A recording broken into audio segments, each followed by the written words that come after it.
আসসালামু আলাইকুম, আশা করি সবাই ভালো আছো। আমরা অন্তরীকরণ 9 এর সি করব, এটা পরম নাম্বার হচ্ছে 15। এখানে যে অঙ্কটা করব সেটা হচ্ছে e⁻² ln 10 5x। এটা আমরা অন্তরীকরণ বের করব। তো চলো ম্যাথটা করে ফেলি। তো এইটার জন্য তোমাদের একটা ফর্মুলা জানতে হবে। এই যে এই ম্যাথটা করার জন্য একটা ফর্মুলা আছে, সেটা হচ্ছে যে ফর্মুলাটা এরকম যে e ln ইকুয়াল টু হচ্ছে 1, e⁻ln ইকুয়াল টু হচ্ছে 1। এই ফর্মুলাটা তোমাদের জানতে হবে। অথবা তোমরা এইটাও জানো যে অনেকে এইভাবেও বলে যে ln e ইকুয়াল টু 1। এইভাবেও বলা যায়, কোনো প্রবলেম নেই। তো আমরা e ln equal to e⁻ln equal to কত হবে? 1 হবে। এই ফর্মুলাটা ইউজ করে আমরা ম্যাথটা করে দেব। আর লনের যে সব প্রপার্টি আর লগের যে প্রপার্টি সেম, লনের যে প্রপার্টি আর লগের প্রপার্টি সেম। লন যেগুলো মেনে চলে লগেও ওইগুলোই মেনে চলে। লগের প্রপার্টি, লনের প্রপার্টি। লগটা কি আর লনটা কি এর তোমরা জানো যে আমরা যে লগ আছে এই লগটাকে দুইটা ভাগে ভাগ করতে পারি। তোমরা একটু জেনে রাখো, তোমাদের কাজে দিবে। এই লগটাকে আমরা দুইটা ভাগে ভাগ করতে পারি। সে একটা হচ্ছে যে ই বেস লগ, যদি এর বেস ই হয়, আর আরেকটা হচ্ছে 10 বেস লগ। হ্যাঁ, যদি কোনো কিছুর লগের বেস কি হয়, ই হয়, তাহলে এইটার নামটাকে বলা হয় লন। নামটা কি বলা হয়? লন। আর বাকি যেগুলো সেটা 10 বেস লগ। তাহলে বুঝতে পারছো লগটাকে আমরা দুই ভাগে বলতে পারি, যে ই বেস যদি লগ হয় সেটাই হবে লন, আর লগ 10।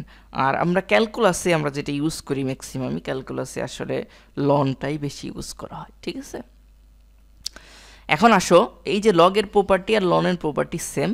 তো এইখানে দেখো যে যেহেতু এটা লন আছে, 2 ln 10⁵ 10 5x, এখানে যেহেতু e⁻² ln 10 5x আছে, তাহলে তুমি এই 2টাকে আমরা একটা প্রপার্টি আগে দেখি যে এরকম একটা প্রপার্টি তোমাদের জানা আছে কিনা জানি না, 2 ln x। তাহলে এটা এইভাবে লেখা যায় ln x²।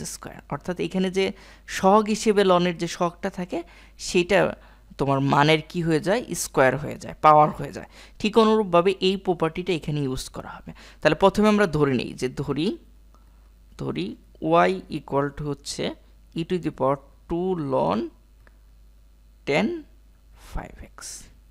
তাহলে ইকুয়াল টু আমরা লিখতে পারবো হচ্ছে এই 2টাকে আমরা এই যে যে বেস বা এটাকে মান বলি, এই মান আছে তার স্কোয়ার হয়ে যাবে।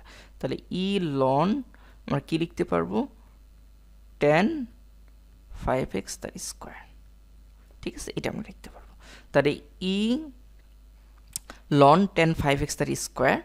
এইটা দেখেন, আমরা যে ফর্মুলাটা কিছুক্ষণ আগে একটা ফর্মুলা শিখলাম, সেই ফর্মুলাটা যদি এখানে অ্যাপ্লাই করি যে ই লন e⁻ln এর মান কত? e⁻ln এর মান দেখেন, e⁻ln এর মান হচ্ছে 1। তাহলে আমরা এখানে লিখতে পারবো হচ্ছে 1। তাহলে 1 হয়ে যাবে, এখানে কি থাকবে? 10 5x তার স্কোয়ার। এটা আমরা লিখতে পারবো। এখন আসেন যে এইটাকে আমরা ডেরিভেটিভ করব। এই চেইন রুল ইউজ করে এটাকে ডেরিভেটিভ করতে হবে।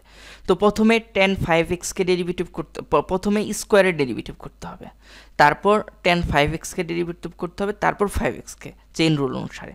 তাহলে সুতরাং দিয়ে আমরা ডেরিভেটিভ করি। সুতরাং dy dx ইকুয়াল টু লেখা যাবে যে আমরা যদি মানে পাওয়ারের ডেরিভেটিভ করি, তাহলে আমরা জানি যে x² যদি ডেরিভেটিভ করো তাহলে কি পাওয়া যায়? 2x। হ্যাঁ, 2x পাওয়া যায় না? তার মানে এরকম x⁵কে ডেরিভেটিভ করলে আমরা 5 × x⁵ 5 - 1, অর্থাৎ একটা পাওয়ার বিয়োগ হয়ে যায়। ঠিক এইখানে ওইটাই হবে।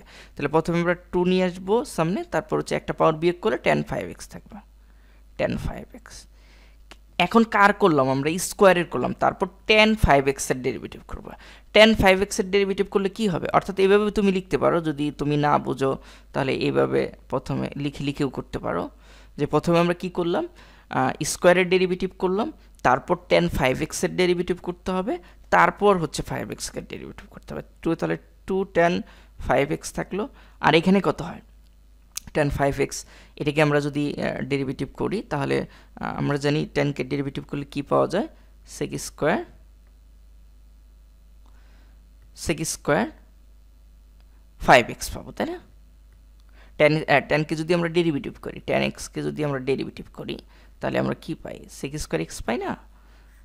এটাই তো পাই, তাই না? তাহলে 10x কে ডেরিভেটিভ করলাম sec স্কোয়ার এক্স, তাহলে sec স্কোয়ার 5x। আবার কাকে ডেরিভেটিভ করতে হবে? আবার 5x কে ডেরিভেটিভ, তাহলে এইভাবে রাখলাম। তাহলে আমরা কি পেলাম? 2 tan 5x into sec square 5x, আর এখানে থাকবে হচ্ছে 5x কে ডেরিভেটিভ করলে কত হবে? 5 হবে। 5, তার মানে আমার ফাইনালি যে রেজাল্ট হলো ইকুয়াল টু যেটা পেলাম 5 গুণে 10, কি পেলাম? tan 5x sec square 5x। এটাই হচ্ছে আমাদের আনসার। তো আশা করি বুঝতে পারছো, ম্যাথটা খুব সহজই ছিল। জাস্ট তোমাকে চেইন রুলটা জানতে হবে আর তোমাকে কিছু প্রপার্টি জানতে হবে। এই সূত্রটা জানলেই তোমরা অঙ্কটা করে দিতে পারবা, ঠিক আছে? তো আশা করি বুঝতে পারছো। আজকে এই পর্যন্তই। নেক্সট ভিডিও দেখার আমন্ত্রণ জানিয়ে এখানেই শেষ করছি। আসসালামু আলাইকুম।